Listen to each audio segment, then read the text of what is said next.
তো hello guys, তোমরা সবাই কেমন আছো? তোমাদের যদি আমার ভিডিও ভালো লেগে থাকে অবশ্যই লাইক অ্যান্ড সাবস্ক্রাইব করে দিও।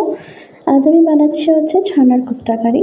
তোমাদের এই রেসিপিটা বলে দিই, নিরামিষ রান্নাটা খেতে দারুণ হয়, প্রচণ্ড সুস্বাদু খেতে। তোমরা অবশ্যই ট্রাই করে দেখো। প্রথমে ছানা নিয়ে নিয়েছি, ছানাগুলোকে এবার আমি ভেঙে নেব। ঠিক যেভাবে তোমাদের দেখাচ্ছি ঠিক সেইভাবে তোমরা ছানাটাকে চুড়ো চুড়ো করে মেখে নেবে। ছানাটা যেন পুরো সফট মোলায়েমভাবে মাখা হয়, ঠিক যেভাবে আমি তোমাদেরকে দেখিয়েছি ঠিক সেইভাবে তোমরা কিন্তু মেখে নিও।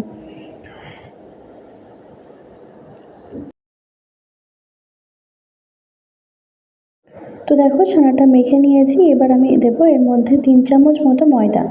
এবার দেবো পরিমাণ মতো চিনি, পরিমাণ মতো নুন, পরিমাণ মতো হলুদ গুঁড়ো, জিরের গুঁড়ো, ধনে গুঁড়ো, মৌরি গুঁড়ো এবং লঙ্কার গুঁড়ো। এবার এটাকে ভালো করে মেখে নিতে হবে। এবার আমি এগুলোকে ছোট্ট ছোট্ট গোল করে নেব। কড়াইয়ের মধ্যে তেল গরম করে নিয়েছি। এবার এই ছানার কোফতাগুলোকে আমি ছেড়ে দেবো। দু পিঠ ভালো করে ভাজা হয়ে গেলে আমি এটাকে তুলে নেব।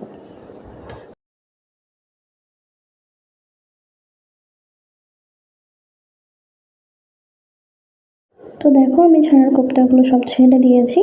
এবার সমস্ত যত ছানার কোফতা আমি বানিয়েছিলাম সেগুলো সমস্তগুলো ভেজে নেব। দু পিঠ ভালো করে ভাজা হয়ে গেলে তোমরা একে একে তুলে নেবে।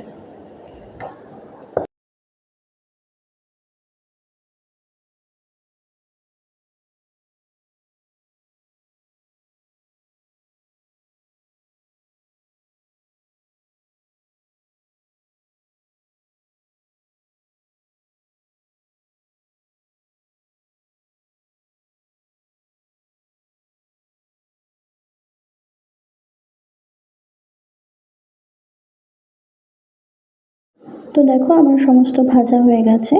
এবার আমি এই তেলের মধ্যে দিয়ে দেবো শুকনো লঙ্কা, গোটা জিরে আর দিয়ে দিচ্ছি তেজপাতা। এবার এটাকে ভালো করে নিয়ে এর মধ্যে দিয়ে দিলাম আদা লঙ্কা বাটা, টমেটো বাটা, পরিমাণ মতো নুন, জিরের গুঁড়ো, হলুদ গুঁড়ো, লঙ্কার গুঁড়ো, ধনে গুঁড়ো, সমস্ত কিছু দিয়ে এটাকে ভালো করে নাড়িয়ে নিতে হবে। মশলাটা ভালোভাবে কষে গেলে এর মধ্যে আমি দই নিয়েছি। দইটাকে আমি পোস্তর সাথে মাখিয়ে নিয়েছি। এবার আমি দইটাকে ছেড়ে দেবো।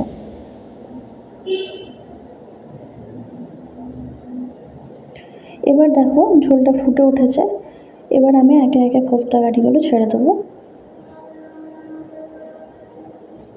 ফুটে উঠলেই তৈরি হয়ে যাবে আমাদের ছানার ডালনার এই রেসিপিটি। দেখো তোমরা এটাকে ছানার কোফতা বলো কিংবা ছানার ডালনা একই রেসিপি।